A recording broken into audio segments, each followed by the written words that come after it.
Judiciary ആരാ സംശയിക്കുന്നത്? നിങ്ങളാണോ? മാധ്യമങ്ങൾ സംശയത്തിന്റെ നിഴലിലല്ലേ ഈ കാര്യത്തിൽ? എന്തുകൊണ്ടല്ല? മാധ്യമങ്ങൾ കെട്ടിച്ചമച്ച എത്രയോ കഥകൾ കോടതികൾ പിൽക്കാലങ്ങളിൽ തള്ളിയിട്ടുണ്ട്. മാധ്യമങ്ങൾക്ക് ഇക്കാര്യങ്ങളിൽ ഒരു അജണ്ട ഇല്ലാന്ന് നിങ്ങൾ ആരെങ്കിലും വിശ്വസിക്കുന്നുണ്ടോ?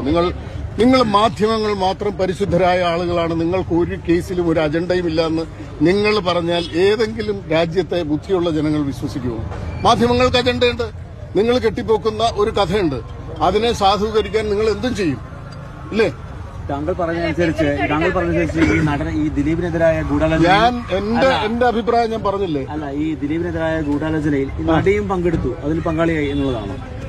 അങ്ങനെ ഞാൻ പറഞ്ഞോ?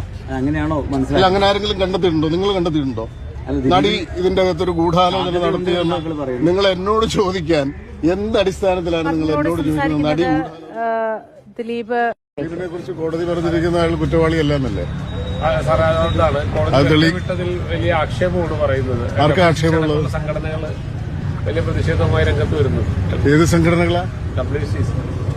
WCCക്ക് പ്രതിഷേധം ഉണ്ടായിരിക്കും.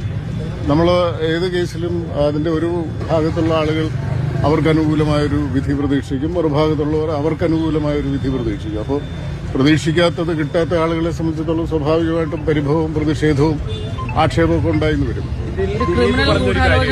ദിലീപ് പറഞ്ഞ കാര്യങ്ങളുടെ മറുപടി ദിലീപിനോട് ചോദിക്കും. അല്ല സാറേ, ഈ മഞ്ജു വാര്യരുടെ പ്രസ്താവനയ്ക്ക് ശേഷമാണ് ഒരു ഗൂഢാലോചന തനിക്കെതിരെ നടന്നതെന്നാണ് ദിലീപ് പറയുന്നത്. അതിന് ഉത്തരം പറയേണ്ടത് ദിലീപോ മഞ്ജു വാര്യരോ ആണ്, രഞ്ജി പണിക്കരല്ല.